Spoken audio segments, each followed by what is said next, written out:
So, I weren't gonna do a video on this case, and mainly because there is so much speculation out there already. But because of what happened the other day, and I saw this channel had openly made a video that was just a blatant lie. And for those of you who didn't see it, that was Crime Stories Obsessed, trying to claim that an item within a photograph was a listening device when it was in fact a Soleil MH1 ceramic heater sold in Walmart. And I thought to myself, how much stuff is actually out there that is true, and how much is out there and it's complete and utter bollocks? And there's a lot of stuff out there that is complete and utter bollocks, do you know what I mean? But there was a piece of information that I found, and I felt that the abundance of stuff out there is actually kind of clouding some of the stuff that really does need to be looked at. Now, one of these things specifically is that in August 2009, Rosemary Bly, which is Summer's auntie, that is Candus Bly's sister, went missing. She seemingly vanished off the face of the planet. She had been having drinks. She had said that she was going to meet a cousin in a nearby town about 15 miles away, and that was a meeting that the cousin stated that they knew nothing about, and so she never arrived. And 4 days later her car was found, and there was no signs of a struggle, no signs of anything. She had literally just vanished off the face of the planet. And to this day, she has never been found. And despite interviewing over 150 people, she was never found. And I think to myself, why is this significant? Not only is it someone who has vanished off the face of the planet in the same family that we are currently seeing Summer Wells, another family member who has disappeared off the face of the planet, but these little facts as well. So, her husband, she was married. This was a 21-year-old young woman, so she was quite young herself, and she had 2 children, both of them under 2 years old, one just under 2, the other one around 9-10 months old, so under 1 year old. And she was apparently a doting mother, and it was much speculated that she wouldn't have just up and left her children. And she was married, and she'd been married only for a period of 6 months, approximately. Now, this was a turbulent marriage.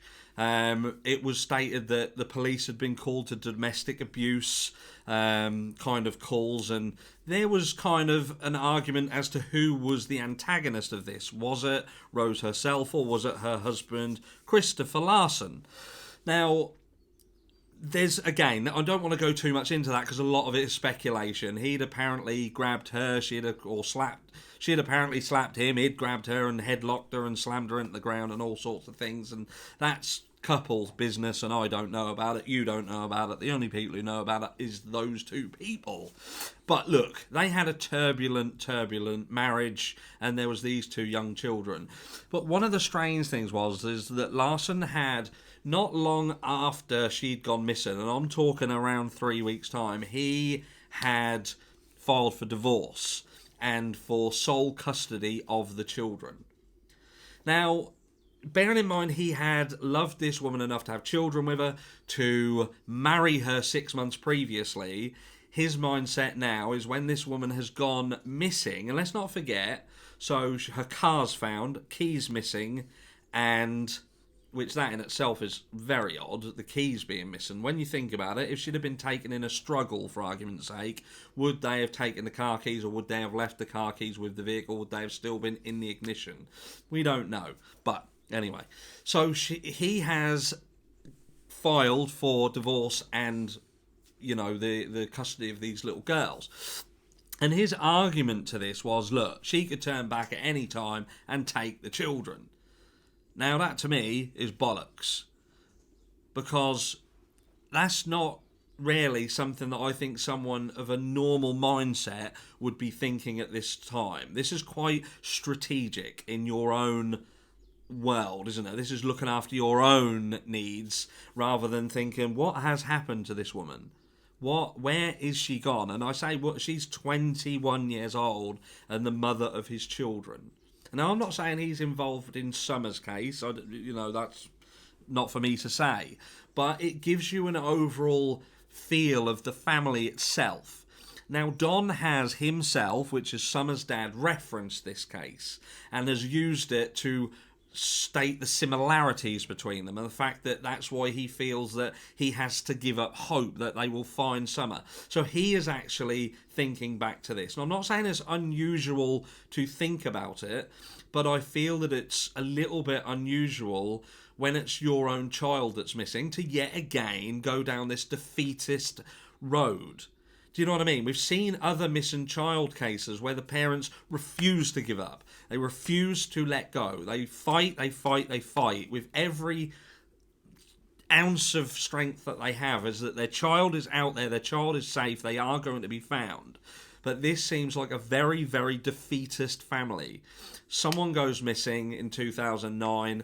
It's immediately, let's look after ourselves, let's get our house in order.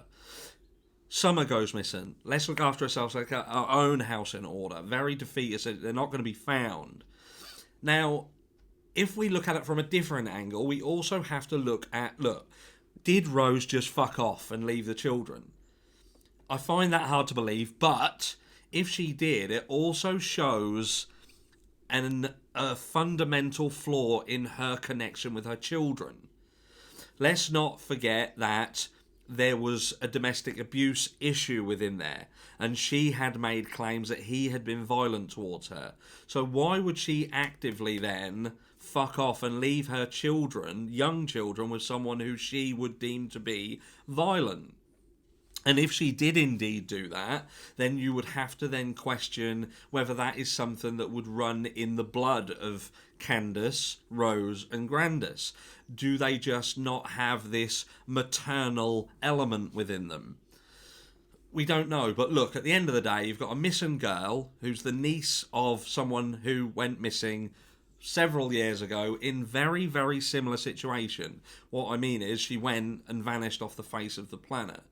Now, why isn't more being done to look at this and the reaction to how this has gone about? You know, this case kind of went dead. And I wonder, and this is only speculation again, and I'm not going to go too much into this case, unless something like this comes up where I just think there's an alarm bell ringing somewhere, then I am going to stay away from it. But look, this girl went missing, Summer went missing, and they're all in the same family. And there are some common denominators in there. And that is Candus and that is Grandus. They were both common denominators in these two missing young girls' lives. And I just wonder whether there is more to this family than meets the eye. Again, a speculation. I apologise if some of you think that I'm digging or reaching. But look, it is what it is. And I'll leave it up to the professionals to carry on digging and see what they find. Until next time, I shall see you all very, very soon.